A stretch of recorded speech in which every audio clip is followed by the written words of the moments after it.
né? O Flamengo teve uma grande atuação contra o Sampaio Corrêa e também o quanto essa atuação do Pedro pode ser fundamental para ele começar o ano, né? Vem passando por um momento delicado, assim como a parte física de outros atletas também. Quanto esses 2 gols pode ser importante para ele. Obrigado. As atuações a nível individual são importantes para o jogador recuperar confiança, recuperar sensações com bola, mas no meu caso eu preciso recuperar comportamentos coletivos. E esse jogo serve muito para recuperar e corrigir esses pequenos detalhes que vinham se fazendo nos últimos jogos e que se fizeram em certa parte do jogo hoje um pouco, mas menos, porque como não temos quase tempo para treinar, as correções, a maior parte são em vídeo, então já vi outro tipo de posicionamento na qual facilita bastante o jogo da equipe e com isso os jogadores jogam melhor, correm menos, mas principalmente recuperam sensações. Eles não esqueceram de jogar, eles sabem jogar, o futebol está dentro deles. São jogadores que ganharam com a camiseta do Flamengo, não podemos esquecer que faz um mês que esses jogadores foram campeões e querem muito continuar vencendo. E eles são os que mais estão sofrendo por esse momento difícil que a gente passou. Ou estamos superando. Tinha sido um pouco injusto com o Everton Araújo por não ter dado tantos minutos, talvez, como ele merecesse nesse início de temporada. Hoje ele faz mais um jogo muito bom, coletivamente, individualmente. E eu queria te perguntar, qual o espaço que o Everton Araújo tem nesse momento para os próximos jogos, como você pensa ele, num setor que é tão disputado ali, né? E se você me permite, se um jogo como esse também, contra um adversário que a gente sabe que é mais fraco, mas quanto serve para recuperar a confiança de jogadores que eram tão pressionados quanto o Royal e o Samuel Lino, que participaram de vários gols hoje e jogaram praticamente os 90 minutos em cima, o tempo que tiveram em campo em cima do adversário, participando de jogadas? Bom, o Everton, eu fico muito feliz por ele, porque eu sempre acreditei nele. E ele foi um cara muito cobrado e criticado, e para mim, na minha opinião, injustiçado durante muito tempo, e ele nunca deixou de trabalhar. Aliás, ao contrário, cada vez trabalha mais. E o futebol o devolve. Como ele dá tudo pro futebol, o futebol devolve para ele. E um grande momento que ele está vivendo é muito em função disso. Até o ponto de que hoje todo torcedor que cobrava tanto cada vez que ele era escalado, hoje cobra com que ele esteja escalado. E o mesmo serve pro Lino, pro Emerson Royal, todos eles são capazes de dar a volta, do mesmo jeito que o Everton deu, que o Wesley deu, que outros jogadores aqui, tantos, o Arão, talvez o que mais, deram essa volta por cima. É possível, depende do trabalho, de paciência e de que o treinador não desista deles. Enquanto eles são patrimônio do Flamengo, eu não desisto de ninguém e quero recuperar a melhor versão desses jogadores. Seu time, você acha que o Richarlison se encaixa mais que o Marcos Leonardo? Essa é uma pergunta para o nosso diretor de futebol. Contratação, eu sou o treinador, o jogador que coloquem na minha mão, eu tenho que fazer render e fazer o time funcionar. É simples assim. As contratações, claro que todos opinamos, e dou opinião, mas o clube decide, porque, repetindo, o treinador tem o jogador que vem com muitos anos de contrato, o treinador às vezes não fica, né, tanto tempo como os jogadores. Então, obviamente que o clube é responsável pela montagem do elenco e eu sou responsável por fazer esses jogadores performarem. E em cima desse objetivo de chegar às quartas, já é um clássico contra o Botafogo, jogo único, vai ser na casa do adversário, antes da Recopa e para eles antes da pré-Libertadores. O que você projeta desse clássico entre 2 dos últimos campeões da Libertadores? Primeiro, sobre a performance, como eu falei, os jogadores, para mim é muito importante ver comportamentos no campo, para os jogadores é muito importante recuperar sensações. O Pedro, por exemplo, ver o gol novamente, estar perto da área, ter conexões, essa química entre os companheiros que jogam com ele, que eles se procurem. Por isso é tão importante esses jogos de pré-temporada, para que dê sensações para os jogadores, também guia para nós da comissão para poder corrigir erros e conectar essas conexões que se formam dentro do campo. Sobre o jogo do Botafogo ainda falta vitória, mas sem nenhuma dúvida que estamos diante de um Botafogo totalmente já em crescimento, com o David Ancelotti ano passado, que acabou muito bem, e com o Anselmi agora, que todo mundo sabe do grande treinador que ele é, do trabalho que ele fez nos clubes que ele passou, e dá para ver como o Botafogo está jogando de uma forma muito bonita de se ver. Felipe, boa noite.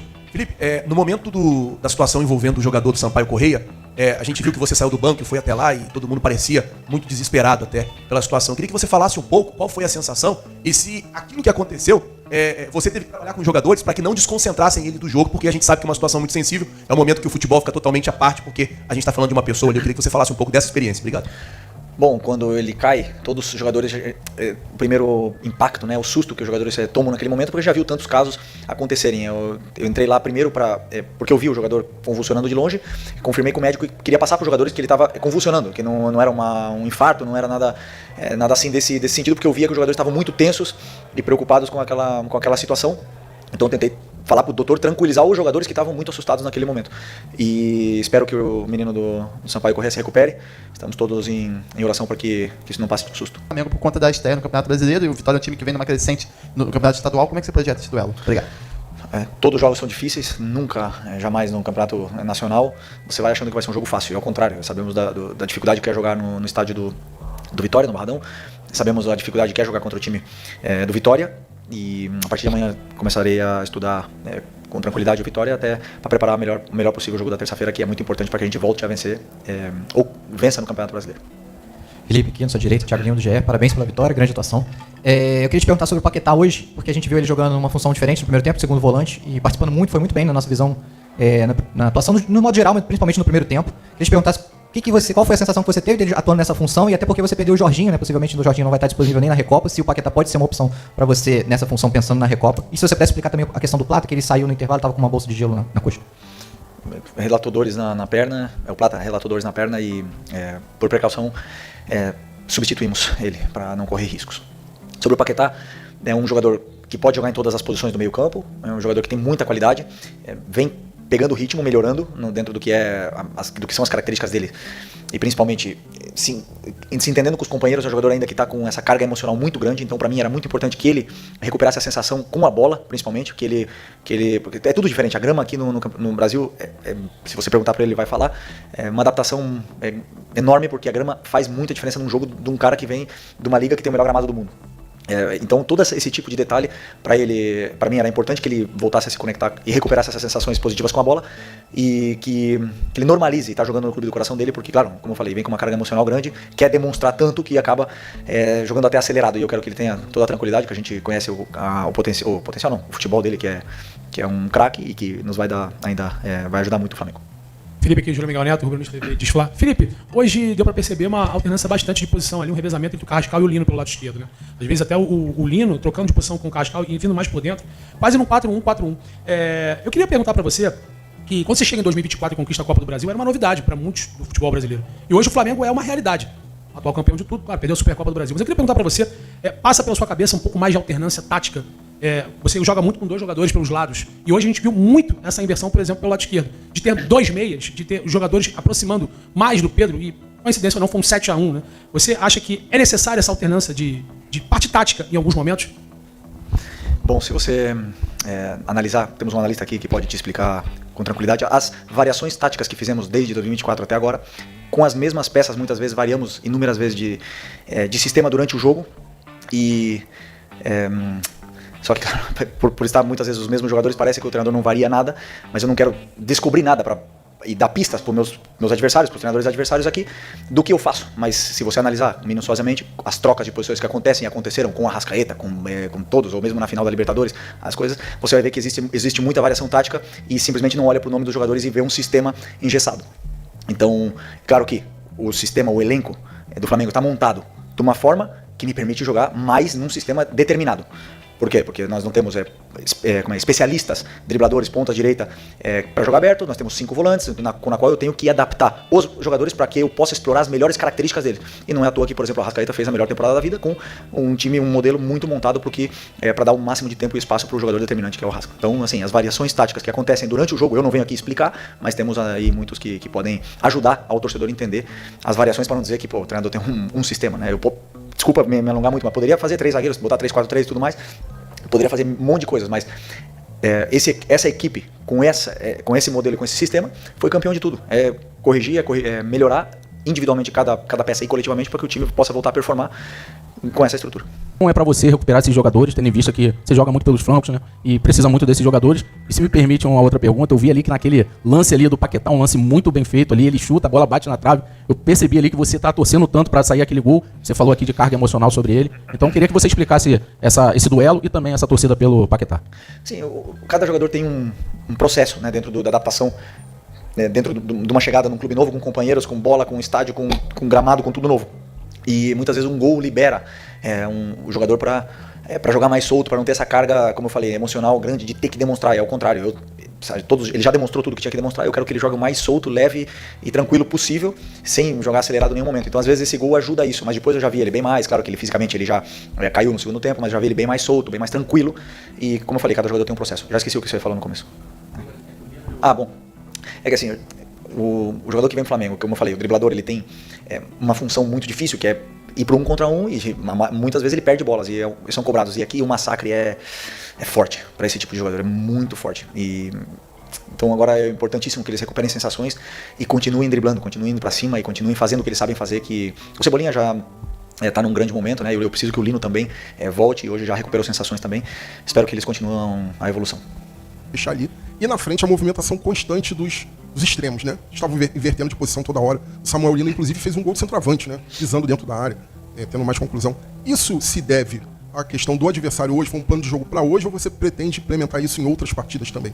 Essa movimentação não tão posicional assim, o jogo não tão preso. Mas eu sempre peço para que eles façam isso. E eles fazem isso desde que eu tô aqui. Muitas vezes varia, o Arrasca abre, não quero descobrir nada aqui, mas essas movimentações eu peço para que eles façam as trocas com os riscos que existem, né? E isso, cada adversário tem formas de marcar diferente, e que algumas facilitam, claro, vocês podem ver hoje porque a gente ficou muito mais com bola, os jogadores encontravam mais espaços para poder se movimentar, e tem adversários, por exemplo, como o Corinthians, que individualizou a marcação e o único espaço está nas costas da defesa, e não te deixam jogar, e não te deixam nem variar porque eles perseguem. Então isso depende muito do jogo e do adversário, mas os jogadores eles têm, não digo liberdade, mas têm é permitida essa troca de posições. Né, pro Everton Cebolinha, se você gostaria que renovasse o contrato dele, como é que você enxerga ele hoje no teu time? Se ofereceram, não falaram para mim, eu não acredito que isso tenha sido verdade, porque é um jogador muito importante para nós. Com a saída do Michael, temos o Lino e o Cebolinha para jogar do lado esquerdo, junto com o Carrascal e o Bruno, que também podem fazer essa função. Mas o Cebolinha, se você for para o mercado substituir o Cebolinha, é muito difícil conseguir um jogador do nível dele. O dia que ele machuca, ele vinha numa fase espetacular, com o Tite que estava aqui, era um dos jogadores mais importantes daquele time e determinantes daquele time, então simplesmente recuperar um jogador que é muito importante depois de uma lesão gravíssima, e eu fico feliz que ele conseguiu dar essa volta por cima. E sobre ficar, depende muito da performance, claro. Se o jogador ele continuar jogando assim, não tenha dúvida que ele vai ficar muitos anos, então eu espero que ele continue. Felipe, Mauro Santana do canal Mauro Santana. Hoje você utilizou o jovem Douglas Telles, que foi um jogador que sofreu um revés, né? Teve que ser cortado da Libertadores Sub-20, e ele já tinha sido utilizado por você na equipe de profissionais e fez um belíssimo gol. Quais são os seus planos para ele? Como é que você vê a evolução? Que é um jogador que você já conhece desde a época do Sub-17 e é um garoto que sempre quando entra apresenta muita personalidade. Por que ele foi cortado do Sub-20? Mesma situação do Alan. O que ele tem? Não pode jogar na altitude. Ok. Nossa, desculpa, não sabia. E aonde é a Libertadores Sub-20? Quito. Não pode nem pra Quito. Não sabia. O Douglas foi um jogador do Sub-17, jogava nessa mesma função que jogo hoje, e quando eu cheguei no Sub-17 ele jogava aberto, pisando pé na linha, né, como dizem, e tinha assim 1 contra 1 e com alguma dificuldade no Sub-17 em chegar na área, em fazer gol, e aí eu testei ele. Como ele jogou aqui, ele virou, acho que vice-artilheiro do campeonato Carioca Sub-17 naquela época, fez mais de 15 gols e foi um jogador muito importante, determinante simplesmente mudando um pouco a posição dele. Ele demonstrou, por exemplo, já está preparado fisicamente, é um jogador que tem gol, que chega bem na área, gira bem entre linhas, sabe desempenhar muito bem essa função. Espero que ele possa nos ajudar, sabendo que a concorrência da posição dele é muito grande, né? Então temos aí Paquetá, Carrascal, Prata e Luiz Araújo que podem jogar nessa posição, mas já é o segundo gol que ele faz em 2 jogos comigo, né? Então, sem dúvida que... E treina bastante vezes para completar treino aí com a gente, então é um jogador que está sempre nos nossos planos.